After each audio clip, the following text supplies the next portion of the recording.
조갑제 TV 시청자 여러분 안녕하십니까? 2022년 11월 15일 오후 5시 10분입니다. 이태원 압사 사고 후유증이 엉뚱하게도 민주당 이재명 그리고 친이재명 세력 이쪽으로 불똥이 튀었습니다. 명단 공개가 가장 핫 이슈가 되었습니다. 명단 공개하면은 보통 그 명단 앞에 주로 부정적인 말이 붙는 경우가 많습니다. 그런데 이태원에서 돌아가신 분이 무슨 수배자입니까? 도망자입니까? 그 명단 공개를 꼭 해야 되겠다고 벼르고 있었던 사람들 그 필두에 이재명 대표가 있었는데 자, 드디어 명단이 공개되었습니다. 민들레라고 하는 그 온라인 매체에서 150여 명의 명단을 공개를 했는데 이제 명단 공개한 사람을 조사를 해가지고 처벌해야 한다는 여론이 급등하고 있습니다. 그런 가운데서 지금 난감한 것은 아마 이재명과 그 측근일 겁니다. 그동안에 악착같이 명단 공개하라고 했는데 명단이 공개됐는데 이재명 대표는 지금쯤은 쾌거다, 의로운 일을 했다라고 해야 될 것 아닙니까? 근데 지금 현재는 침묵하고 있습니다. 침묵하고 있는 것은 한참 머리를 굴리고 있겠죠. 이걸 어떤 식으로 또 이용해야 되느냐. 잘못하면은 윤석열 대신 이재명 대표가 비난의 초점이 되지 않을까 하는 생각이 듭니다. 이게 아주 좌파의 전형적인 자충수입니다. 누가 명단 공개를 옹호할 수가 있겠습니까? 그래서 유족에 대한 테러다라는 말까지 나왔습니다.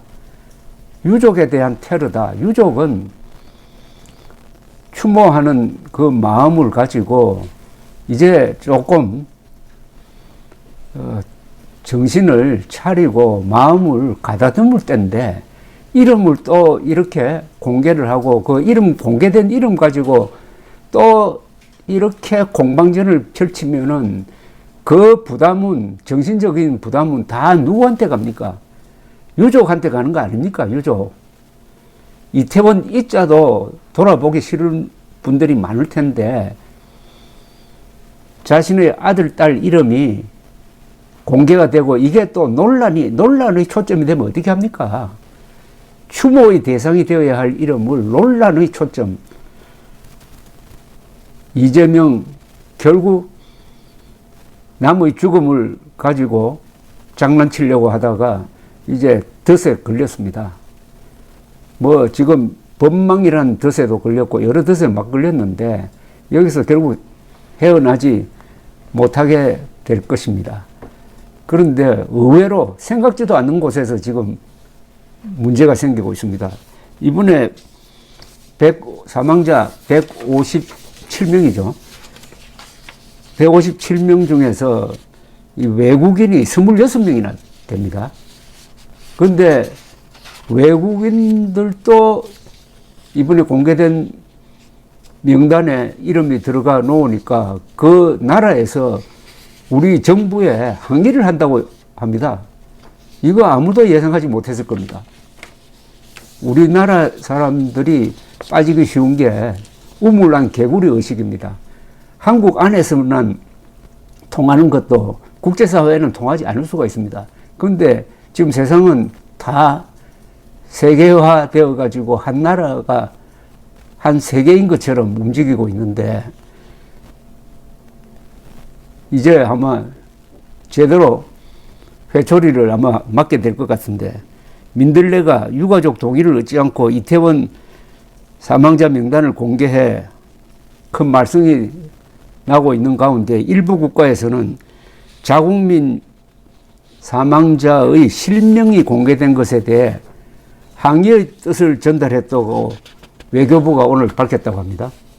외교 경로를 통해 유감을 표시하는 주한 대사관이 추가로 나올 가능성이 큰 것으로 알려져 외교 문제로 비화될 수도 있다는 겁니다. 외교부 관계자는 오늘 기자들과 만나서 이태원 희생자 명단이 공개된 것에 대해 일부 주한 대사관으로부터 항의가 있었고 해당 매체에 그런 항의와 시정 요구를 곧바로 전달했다고 했습니다. 민들레가 유튜브 채널 더 탐사와 협업을 해가지고 13일 홈페이지에 공개한 사망자 155명의 명단을 보면 외국인 사망자 이름도 다수 포함되어 있습니다. 현재는 일부 이름이 실명에서 익명으로 바뀐 상태입니다. 외교부 관계자는 사망자 26명 중 1명을 제외한 거의 모든 유가족들이 이름 공개를 원치 않았다. 국적까지는 공개할 수 있다고 했는데 그중 8명은 이름뿐만 아니라 모든 신상에 대해 철저히 비공개를 원했다고 했습니다. 이 민주당에서 워싱턴 포스트 등 일부 언론이 희생자 신상과 사연을 다룬 것을 근거로 명단 공개를 요구해 왔지만은 외국인 유족들 사이의 분위기는 명단 공개와 거리가 멀었다는 겁니다. 민들레는 희생자 명단을 공개하면서 유족들께 동의를 구하지 못한 점에 대해서는 깊이 양해를 구한다고 했습니다. 이런 후한 무치가 어디 있습니까? 유족들께 동의를 구하지 못한 점에 대해서는 깊이 양해를 구한다고 했습니다. 이 국어로 이게 성립이 됩니까? 동의를 구하지 못했으면은 밝히지 않아야죠. 공개를 하지 않아야 되죠. 공개해놓고 양해를 구한다고 했으면 사람 죽여놓고 미안하다 하는 거하고 뭐가 다릅니까, 이거? 현재까지 주한 대사관 한 곳이 외교부에 항의의 뜻을 전달했다고 합니다. 외교부 관계자는 사전에 동의를 구하지 않고 일방적으로 나오니 거기에 대해 유감과 항의를 전달한 것이라며 사망자 유족들의 뜻을 일일이 확인하지 않고 있지만은 일부가 추가로 유감을 표시할 가능성이 있다라고 했습니다.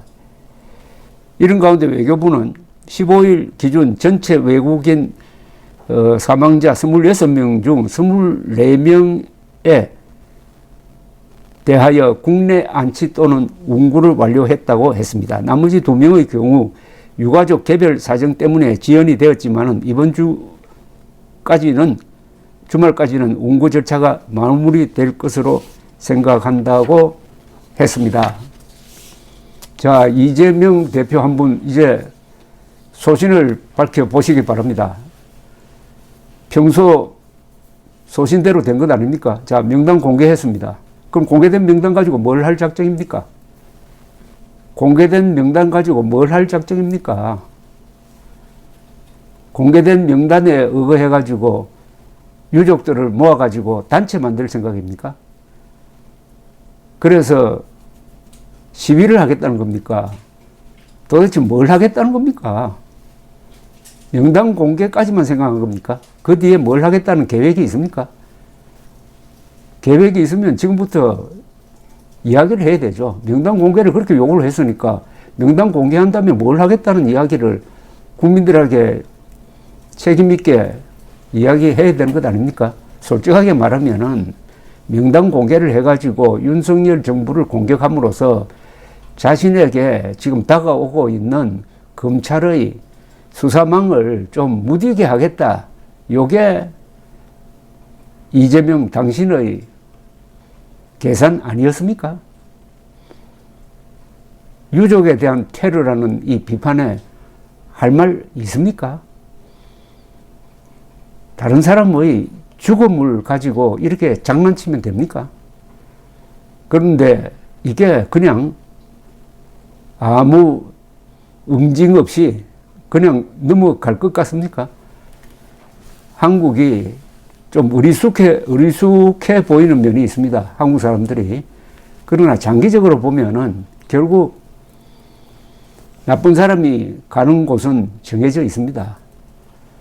이재명 대표는 작년에 대선 기간에 느닷없이 에세이식의 문장을 하나 발표를 해가지고 자신은 한 점 부끄러움이 없는 길을 걸어왔다라고 했습니다. 한 점 부끄러움 없는 사람이 이런 짓을 합니까? 망자에 대한 무례는 살아있는 사람에 대한 무례보다도 훨씬 더 값비싸게 계산되는 경우가 있습니다. 그리고 이 이재명을 사고 도는 민주당 지금쯤 갈라질 생각을 해야 되는 것 아닙니까? 감사합니다.